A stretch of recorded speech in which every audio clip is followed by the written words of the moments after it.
اب ہم آ جاتے ہیں ایک اہم متروکہ وقف املاک بورڈ کے ایک اہم پیش رفت سامنے آئی ہے۔ متروکہ وقف املاک بورڈ میں کئی افسران کو عہدوں سے ہٹا دیا گیا اور ان کے خلاف باقاعدہ طور پر انکوائری شروع کر دی گئی ہے۔ یہ مختلف واقعات تھے اور اس میں بار بار اس طرح کا کہا جا رہا تھا کہ اس میں لوگ ملوث ہیں، کرپشن میں، مختلف طرح کے جرائم میں ملوث ہیں۔ پنجاب کے ضلع ننکانہ صاحب میں اربوں روپے مالیت کی وقف جائیدادوں پر قبضے کروانے میں کرپٹ پیسہ لے کے قبضے کروانے میں مبینہ طور پر متروکہ وقف املاک بورڈ کے مقامی ایڈمنسٹریٹر اور افسران کے ملوث ہونے کا انکشاف سامنے آیا ہے۔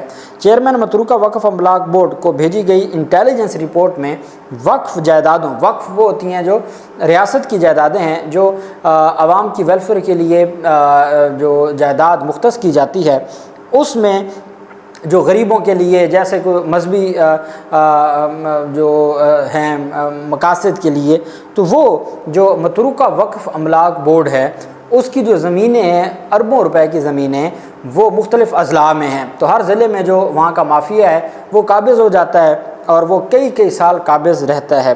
اب یہاں پر چیئرمین متروکہ وقف املاک بورڈ کو بھیجی گئی انٹیلیجنس رپورٹ میں وقف جائیدادوں پر قابضین، قبضہ کرنے والے افسران کی تفصیل سمیت دیگر شواہد پیش کیے گئے۔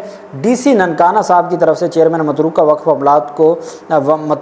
املاک بورڈ کو بھیجی گئی انٹیلیجنس رپورٹ کی کاپی میڈیا کو بھی حاصل ہوئی ہے، جس میں بتایا گیا کہ ننکانہ صاحب میں متروکہ وقف املاک بورڈ کا 18,215 ایکڑ زرعی اور رہائشی رقبہ ہے۔ کتنے؟ 18,000 ایکڑ۔ 8 کنال کا 1 ایکڑ ہوتا ہے، 20 مرلوں کی 1 کنال ہوتی ہے۔ 18,215 ایکڑ زرعی اور رہائشی رقبہ ہے۔ انٹیلیجنس رپورٹ کے مطابق متروکہ وقف املاک بورڈ کے ایڈمنسٹریٹر ننکانہ صاحب، ڈپٹی ایڈمنسٹریٹر سمیت پٹواری، سیکیورٹی کا عملہ اور ڈرائیور سمیت محکمے کے 7 ملازمین شامل ہیں۔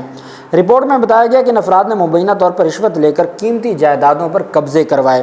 انٹیلیجنس رپورٹ کے مطابق متروکہ وقف املاک بورڈ کے افسران نے کوٹ کرماوالا جو مختلف جگہ ہیں 25 علاقے شامل ہیں جہاں انتہائی قیمتی جائیدادوں پر قبضے کروائے گئے۔ رپورٹ میں مقامی 9 پراپرٹی ڈیلروں کی تفصیلات بھی دی گئی ہیں جو وقف جائیداد کی خرید و فروخت میں ملوث ہیں، جبکہ 50 قابضین کی فہرست اور تصاویر بھی فراہم کی گئی ہیں جنہوں نے چند مرلہ سے لے کے 5 کنال سے بھی زائد رقبے پر قبضہ کر رکھا ہے۔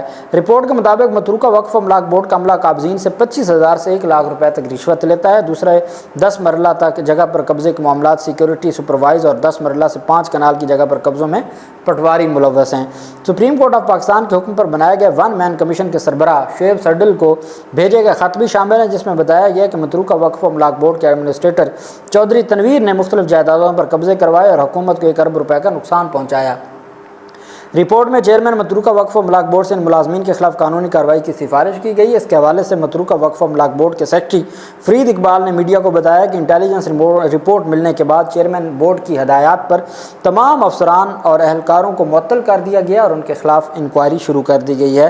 یہ مریم نواز کی پنجاب حکومت کے نیچے یہ ایک جو بڑا سکینڈل سامنے آیا ہے اس کی تفصیل میں نے آپ کے ساتھ شیئر کی ہے۔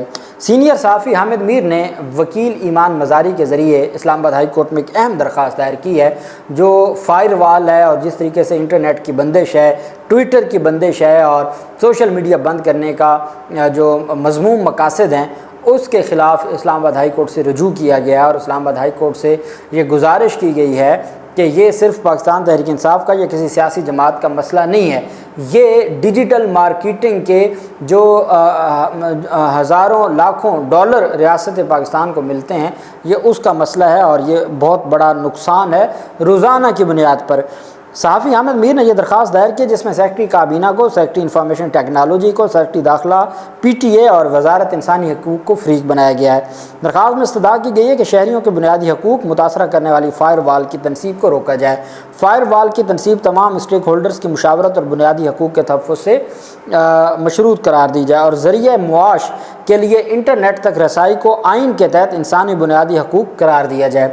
مزید اپیل کی کہ فریقین سے فائر وال سے متعلق تمام تفصیلات پر مبنی رپورٹ طلب کی جائے اور درخواست پر فیصلہ ہونے تک فائر وال کی تنصیب کا عمل معطل کر دیا جائے۔ شہریوں کی بلا تعطل انٹرنیٹ تک رسائی کو یقینی بنانے کے احکامات بھی دیے جائیں۔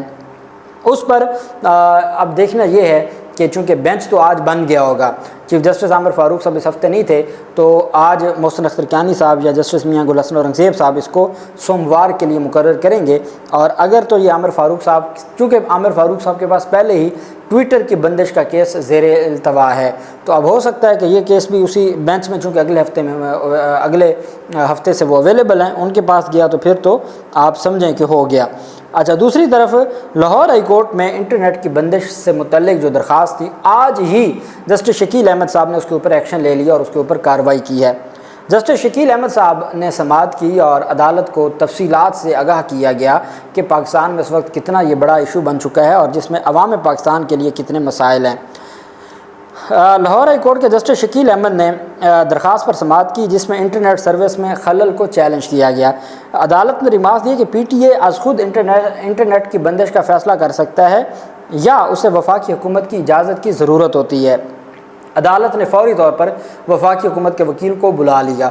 پنجاب حکومت کے وکیل نے کہا جس میں نوٹس جاری کر دیں تو اگلی تاریخ پہ دیکھ لیا جائے گا، تو جسٹس شکیل احمد نے کہا نہیں، ابھی بلائیں، آج ہی سماعت ہوگی۔ دوبارہ سماعت ہوئی تو عدالت نے سوال کیا کہ یہ پی ٹی اے خود کرتا ہے یا وفاقی حکومت کی اجازت سے کرتا ہے۔ وفاقی حکومت کے وکیل نے درخواست پر تفصیلی جواب داخل کرانے کے لیے مہلت کی استدعا کی اور موقف اختیار کیا کہ پی ٹی اے سے معلوم کرنا کہ انٹرنیٹ کی رفتار سست کیوں ہوئی ہے۔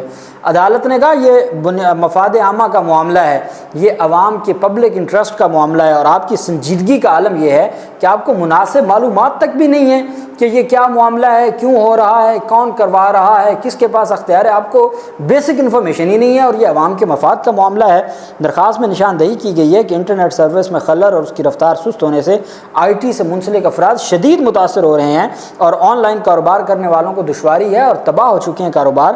درخواست میں استدعا کی گئی ہے کہ انٹرنیٹ سروس میں خلل کو ختم کیا جائے۔ آپ کہتے ہیں جی کہ اس کے اوپر میں آپ کو موقع دوں اور آپ جواب جمع کروائیں گے۔ عدالت نے کہا نہیں، کوئی جواب نہیں، میں اس کے اوپر آج ہی حکم جاری کروں گا۔ تو اب دیکھنا یہ ہے کہ یہ رات کو حکم آ جائے گا، اس کی تفصیل بھی میں آپ کے ساتھ شیئر کروں گا۔ اللہ پاک پاکستان کا حامی و ناصر ہو۔ بہت شکریہ، اللہ حافظ، پاکستان زندہ باد۔